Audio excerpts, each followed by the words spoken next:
আমাদের সারা বিশ্বের আমির হলো মাওলানা সাদ সাহেব। মাওলানা সাদ সাহেব হচ্ছে এরকমভাবে বাংলাদেশে আসবে।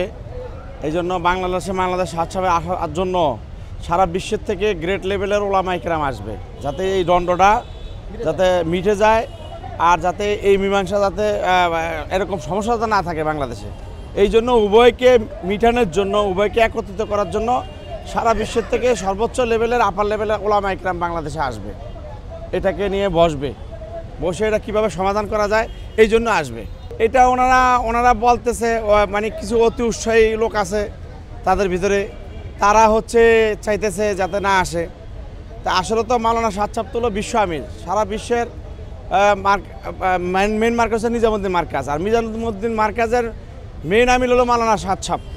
মাওলানা সাদ সাহেব সারা ওয়ার্ল্ডের ভিতরে প্রত্যেকটা রাষ্ট্রতে উনি বিশ্ব ইজতেমা করতেছে, বিশ্ব ইজতেমার এরকম নেতৃত্ব দিতেছে।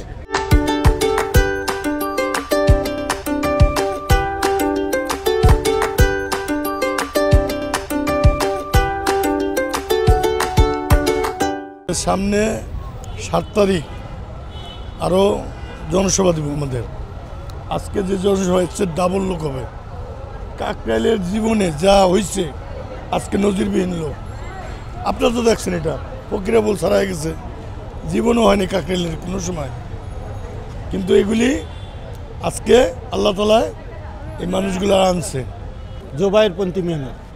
আর আমরা যে মেহনতটা এখন আয়োজন হয়েছি, এই মেহনতটার নাম হচ্ছে সাতপন্থী মেহনত। তো ওনারা এর আগে একটা জমায়েত হয়ে সরকারকে বলছে যে কাকরাইল মসজিদ নিজ নিয়ন্ত্রণে নিয়ে তালা চাবি দিয়ে দিয়েছে, যে এখানে বাইরের ইন্ডিয়ানরা যাতে আসতে পারে না। সাদ সাহেব হচ্ছে ইন্ডিয়ান, আর জোবাই সাহেব উনি মারা গেছে, উনি বাংলাদেশি ছিল। তো ওনাদের ভাষ্যমতে আমাদের এই কাকরাইলকে ওরা অধীনস্থ করে নিবে, ইভেন টঙ্গীর ময়দানকে। তো এর প্রতিবাদে আমরা চাচ্ছি যে সারা পৃথিবীর যে আমির মাওলানা সাদ সাহেব, ওনাকে যেন এই ইজতেমাতে, বিশ্ব ইজতেমাতে আসতে দেওয়া হয়, এবং আমাদের এই কাকরাইলকে যেন খুলে দেওয়া হয়। তো কাকরাইলকে খুলে দেওয়া হয়েছে, টঙ্গী ময়দানকে সাফ করার কথা বলছে সরকারের পক্ষ থেকে। আর এই কথা বলছে যে উনিও আসতে পারবে, এরকম একটা প্রতিশ্রুতি দেওয়া হয়েছে।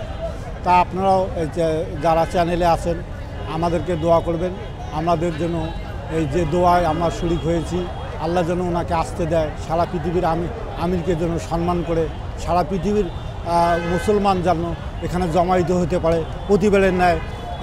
এই কথা বলে আমি আল্লাহর কাছে দোয়া করতেছি, উনি যেন এই কথাগুলোকে কবুল করে নেয়।